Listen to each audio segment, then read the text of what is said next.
بسم الله الرحمن الرحيم. يا أيها الذين آمنوا لا تتخذوا عدوي وعدوكم أولياء تلقون إليهم بالمودة وقد كفروا بما جاءكم من الحق يخرجون الرسول وإياكم أن تؤمنوا بالله ربكم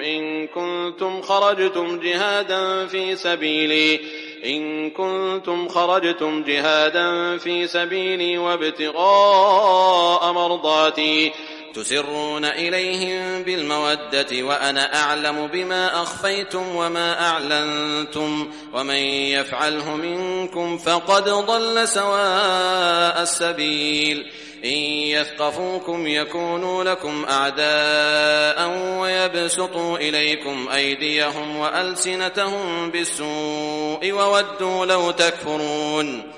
لن تنفعكم أرحامكم ولا أولادكم يوم القيامة يفصل بينكم والله بما تعملون بصير قد كانت لكم أسوة حسنة في إبراهيم والذين معه إذ قالوا لقومهم إنا براء منكم ومما تعبدون من دون الله كفرنا بكم وبدا بيننا وبينكم العداوة والبغضاء أبدا حتى تؤمنوا بالله وحده إلا قول إبراهيم لأبيه لأستغفرن لك وما أملك لك من الله من شيء ربنا عليك توكلنا وإليك أنبنا وإليك المصير ربنا لا تجعلنا فتنة للذين كفروا واغفر لنا ربنا إنك أنت العزيز الحكيم لقد كان لكم فيهم أسوة حسنة لمن كان يرجو الله واليوم الآخر ومن يتول فإن الله هو الغني الحميد عسى الله أن يجعل بينكم وبين الذين عاديتم منهم مودة والله قدير والله غفور رحيم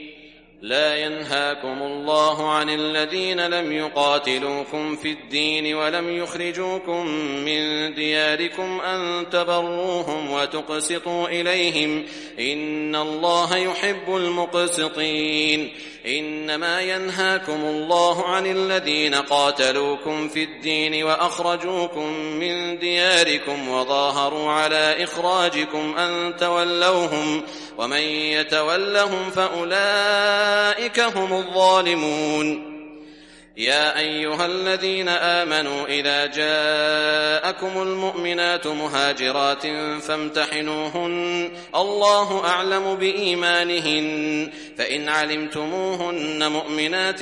فلا ترجعوهن إلى الكفار لا هن حل لهم ولا هم يحلون لهن وآتوهم ما أنفقوا ولا جناح عليكم أن تنكحوهن إذا آتيتموهن أجورهن ولا تمسكوا بعصم الكوافر واسألوا ما أنفقتم وليسألوا ما أنفقوا ذلكم حكم الله يحكم بينكم والله عليم حكيم وإن فاتكم شيء من أزواجكم إلى الكفار فعاقبتم فآتوا الذين ذهبت أزواجهم مثل ما أنفقوا واتقوا الله الذي أنتم به مؤمنون يا أيها النبي إذا جاءك المؤمنات يبايعنك على ألا يشركن بالله شيئا ولا يسرقن ولا يزنين ولا يقتلن أولادهن ولا يأتين ببهتان يفترينه بين أيديهن وأرجلهن ولا يعصينك في معروف فبايعهن واستغفر لهن الله إن الله غفور رحيم يا أيها الذين آمنوا لا تتولوا قوما غضب الله عليهم قد يئسوا من الآخرة كما يئس الكفار من أصحاب القبور.